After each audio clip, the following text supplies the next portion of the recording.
शुरू करो। अगर आपने सरकारी नौकरी की हो ना, तो एक चीज़ होती थी मैं अभी भी कर रहा हूँ जो की पता पे कानून की पता मैं मेरा अभी भी कर रहा हूँ। उसमें जो है ना, जो अंग्रेज़ी की करस्पॉन्डेंस है ना, वो बड़ा एक रौला है। अब तो चलें चैट जीपीटी आ गई, वरना पहले ये था कि एक एक ख़त लिखने में ना कोई 5-5 घंटे लग जाते थे जी। ये ख़त, ये वाला जुमला उठ, तो ये जो है ना सिर्फ एक पैराग्राफ उस तरफ। दफ्तरी क़वायद इंशा से उनकी आगाही अपने ज़ाती ख़ानदान से ज़्यादा थी। दफ्तरी क़वायद इंशा होता है कि जी कितर पैर कॉमा डलेगा, कितना डिस्टेंस होना चाहिए, और इसमें पैराग्राफ और उस तरह। अगर आप आज भी देखें ना, बाज़ आपको इंटरनेट पे या उस पे मिल जाते हैं, वो कहता है कि chief minister is pleased to raise, और या the government is pleased to raise the price of petrol from 2.3 rupees. ओ भाई, ये प्लीज है तो वो ऐसे ही नोटिफिकेशन आता है कि जी is pleased to raise the price of petrol 10 rupees.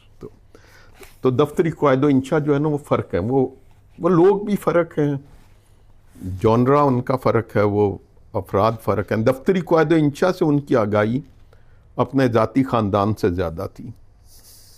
कई कागजी जंगों में उन्होंने कुश्तों के पुश्ते कॉमा और फुल स्टॉप की तब्दीली मुकामात से लगाए।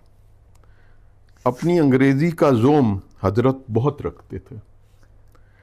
महदूद अंग्रेज़ी के बावजूद अल्फाज के चुनाव में ज़ियाए वक्त का ज़िया करना, जिसे वो ज़ियाए वक्त समझते थे, वो समझते थे कि जो वक्त ज़ाया कर रहा जा रहा है वो वक्त रोशन है, काबिल सज़ा होना चाहिए था। अक्सर उसका नतीजा गाड़ी निकल गई थी, पटरी चमक रही थी की सूरत में निकलता था। यानी कि जो आपको ख़त भेजना होता था सुबह 9 बजे, वो शाम तक लिखा ही जा रहा होता था। हक़ाइक़ की दुनिया से जैसे भी नावाकिफ़ हों, मगर उनकी खुशफहमी की दाद दीजिए कि सलारे क़वायद इंशा को सिपा सलारे जंग पे फ़ौक़ियत देते थे।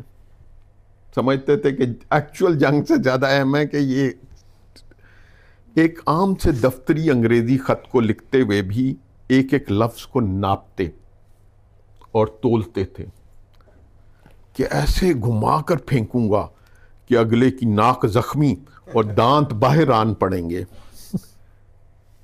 ऐसी ज़रबे कारी अल्फाज होगी कि अगले की आंखों के सामने अंधेरा छा जाएगा।